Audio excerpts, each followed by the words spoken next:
Golden Sun's a bit of a cheeky bugger and a game I couldn't find a lot of information on. Everyone already knows about the jump from the deathbed of the Nintendo 64 to the supple, firm plastic of the Game Boy Advance, and the fact that the first two games were originally conceptualized and possibly designed as one. Then there's the self-evident details, such as the loose influence of Beyond the Beyond, and to a lesser extent the Shining Force series, but outside of those things, I was unable to locate anything on the original game. While we're on the subject, it might be a good idea to go watch my Beyond the Beyond video if you haven't already. It's effectively the spiritual predecessor of the Golden Sun series, and an interesting game to say the least. With practically no information amid the hundreds of old gaming magazines I scoured, and no developer interviews I could get my hands on, there's little I can say about the title before I spew opinions about the finished product. I even went to Japan with the goal of finding any Golden Sun resource, and what I ended up with was a fucking strategy guide for Dark Dawn and Heatstroke. Ah, fuck off. That's in Japanese. I'm gonna have to take that back. Shit. I'm not happy about it, but it is what it is, and if I delay this video any longer, you're all gonna be fucking dead, so let's get into it. What I find really interesting about Golden Sun is that it shares a similar premise to Beyond the Beyond, in that there are two primary antagonists, one a man and the other a woman. Both just so happen to be skilled magic users with secret motives, and you spend the bulk of the game pursuing them. While they're certainly less prominent in Golden Sun, I'd say that's due to the shift in focus. Beyond was such a safe sally that it constantly reminded you of their existence, where Golden Sun trusted you'd remember this deadly duo, even if they weren't pissing in your cereal every time you'd go for a bite. The difference in approach is also reflective of the way in which Golden Sun conveys narrative.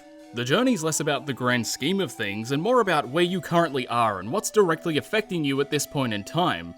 Pretty much every plot point was about as disconnected from the antagonists as it could be without writing them out completely.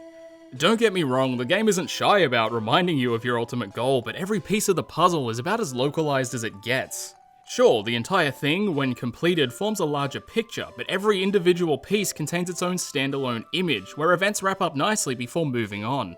I generally prefer this approach to the grand narrative structure, as the spread out story beats keep the encroaching stagnation well away, and the micro accomplishments of each individual area feel significant, despite the fact that they're not. This is even seen in the opening, before we're properly introduced to the world or the characters. Golden Sun skips the idea of the humble beginning, where a would-be protagonist fumbles around with benign tasks in a safe, comfortable area until things go tits up and he's forced into action. The first thing you'll see in this game is a young boy being woken up by his mother and informed that a giant boulder's about to destroy the village and kill everyone he's ever known. Starting the game with immediate adversity is a great way to have a strong, flashy introduction. You're sent around doing all these menial tasks such as collecting a strong boy to help save people, general NPC interaction, and even a combat tutorial, but it's felt feeling purposeful because of the looming danger. The best part about it is that there's no hard time limit, and you're immediately given control of Isaac, so you're free to explore at your own pace and learn some shit about your environment. As you move around these shaky grounds, the obvious paths will be blocked by perfectly timed boulders. This pushes you to search for the critical path forward, and outside of encouraging exploration, also establishes how maps are designed and what you'll be looking out for in your playthrough. The intro ends on a high note after a couple characters are killed, and then the antagonists of the game rock up and absolutely push your shit in. Every major goal in this section, other than not flat out dying, was an utter failure, and it was all because the characters were pathetically weak children. This entire section shows you what to expect before the game has even really begun, and while it does get annoying on repeat playthroughs, it's fairly condensed and is a fantastic justification for the coming journey. Like, if this is what you're opening your game with, imagine what other wonders are contained within. Unfortunately, it quickly goes from brilliant opening to meandering first dungeon in the blink of a time skip. Now, this section isn't bad, it's just bland compared to everything else Golden Sun has on offer. The tutorial dungeon's fairly straightforward and showcases some simple puzzles which aren't overly handholdy. They do a good job of easing you in, and by not treating you like a brain-dead fuckwit, allow you to figure shit out for yourself, which makes them seem less basic. Where I think this particular area falters is the incessant amount of meaningless text boxes and dialogue ultimatums that change nothing. After the first wave of text, you're forced to play hopscotch for a bunch of twinks, accompanying more droning text. And the worst part is, this is supposed to be a moment where bombshells are dropped and tensions are high. The tension in this scene could not be any lower and completely trivializes the situation, as well as the big reveals as you slowly hop your way across a near infinite chasm of linear pillars, awkwardly shuffling past a group of ne'er-do-wells who are holding your friends hostage. Like, a character we thought dead returns during this scene and is ostensibly helping the bad guys, but it's completely demolished by how tedious and text-heavy it is. Then you collect the MacGuffin at the request of the bad guys, and some bloke who can teleport shows up. Where the fuck were you? You can teleport, just get the stones yourself, you lazy prick. Maybe this is all going to make sense in the sequel, so apologies if that's the case, but as a standalone event, it's one of the few low points of the game.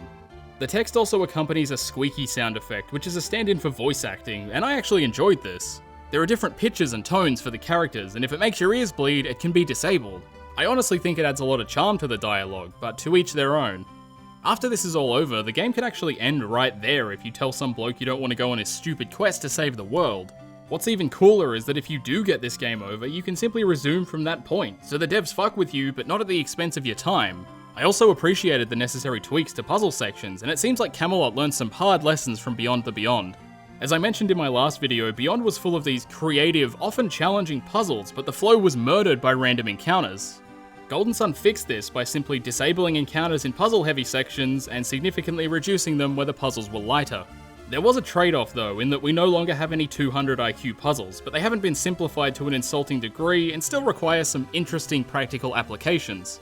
What sets Golden Sun apart from other JRPGs is a couple small additions that don't seem like much, but when put into practice vastly improve the execution of what would be fairly standard puzzles.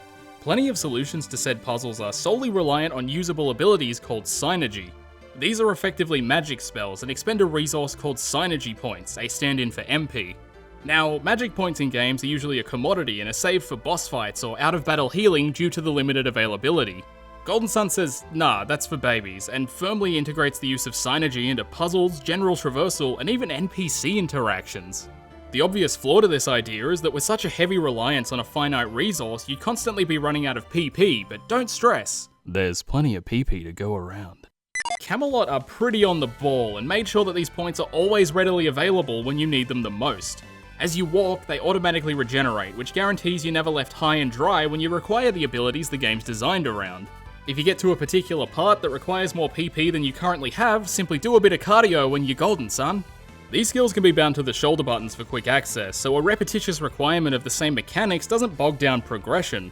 There's also something to be said for removing as many menus from puzzle sections as possible, but I don't want to have to be the one to say it. One specific synergy practically revolutionizes block puzzles, and it achieves this in the most subtle way. The move command is exactly what it sounds like. It moves shit, but it's the way in which it moves shit that makes it one of the best parts of the game, and probably the most underappreciated.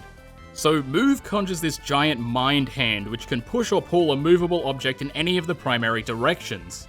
It has a range of 2 spaces in front of the player, so it's used for some neat stuff, but where it really shines is how it removes the element of failure from block puzzles. In most standard block puzzles, you've got to push the movable object from the opposite direction you want it to go, which means that if said object is up against 2 connected walls, it's impossible to get it free and you've got to reset the room. Some games allow you to pull blocks, which can alleviate the problem, but we're not talking about those games. Since move actions the block in any direction and is ranged, it means that even if you can't physically push the object due to inconvenient walls or even a complete lack of terrain, you can still salvage it and try again without resetting the room. This lenient approach not only gets you familiar with your primary synergy, but also encourages you to test its limitations. If you've played Golden Sun, you've probably saved many a block from the point of no return without even realizing, which I think is a testament to how well designed and effortless it truly is. Synergy makes a few small appearances in the story. One notable example is during an event called Colosso, where the protagonist is forced to run a gauntlet for some reason. What I loved about this area was that the other party members can directly assist Isaac in sneaky ways, and a firm grasp of the synergy system can create shortcuts which directly benefit you. There's also what appears to be a reference to Beyond the Beyond, where a guy tries to lift a pillar but fails. One of the significant story points in Beyond was that to prove his identity, a legendary warrior was tasked with lifting a pillar, but failed as he was cursed. I could be reading too much into that, but it seems too coincidental. I'm just going to pretend it's a reference and move on. In addition to being present in the story, synergy is also a sizable element when it comes to general exploration. As you move around the world, you'll come to recognize certain assets that interact with your abilities in specific ways, and more often than not, they exist solely to access optional areas. What separates these interactions from a standard switch opening a path is that the necessary abilities aren't always on hand and can require some sort of effort on the player's part to obtain. The available synergy is dictated by a couple odd-looking coloured folk that you own and have unrestricted access to their services without remuneration. These creatures are the mythical, elusive Jinn, who just so happen to be fucking everywhere. Jin are collectible, equipable rodent things that grant a bunch of neat benefits, such as customizable synergy pools, unique one-off abilities with cooldowns, and even hard stat boosts. They come in a variety of 4 colours which correspond to their element. What's rad is that each party member is also represented by a particular element, and they have abilities which reflect that. Any Jin can be equipped to any player, regardless of these elements, and certain equip formations change the class of the character, which can also change the usable synergies. I didn't mess with this too much and opted for a more pure approach, where all my Earth Jins were on my Earth character and so on. But I did stuff around with it enough to see how cool it was. Certain combos give access to those out-of-combat abilities I spoke of just before, which are occasionally necessary for the aforementioned optional areas. It may seem annoying to some, having to bugger around with your Jin all the time just to use specific traversable abilities. It can be, for sure, but there are also equipable items which simply give you the same abilities, the drawback being that they can show up fairly late into the game. For an elemental purist like myself, however, these were a blessing.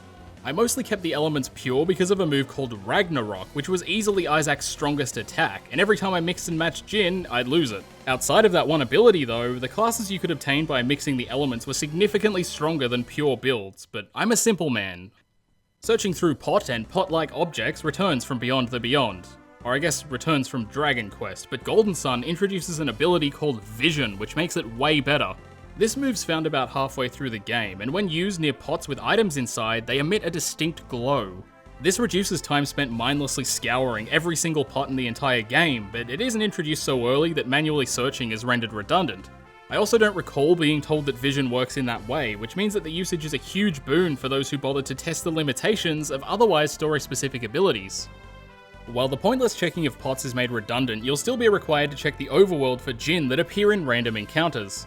The way I've described it just now sounds horrible, but the random Jin are actually designated to specific parts of the world map, which are usually dead-end islands loosely connected to the main land. This is a neat way of subtly signalling that there's something important around, and the fact that it utilizes what would otherwise be pointless chunks of the overworld is the sweet, juicy cherry on top.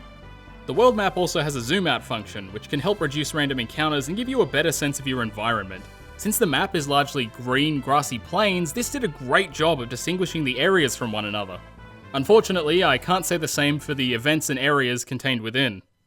Another low point of Golden Sun is pretty much the entire middle section. Now, when I say low point, you've got to keep in mind that I've been jerking this game off for the past 10 minutes, so I'm not saying it's bad, more that it's comparatively underwhelming. And this is because it all blends together due to the slow-moving nature and samey feel of each area.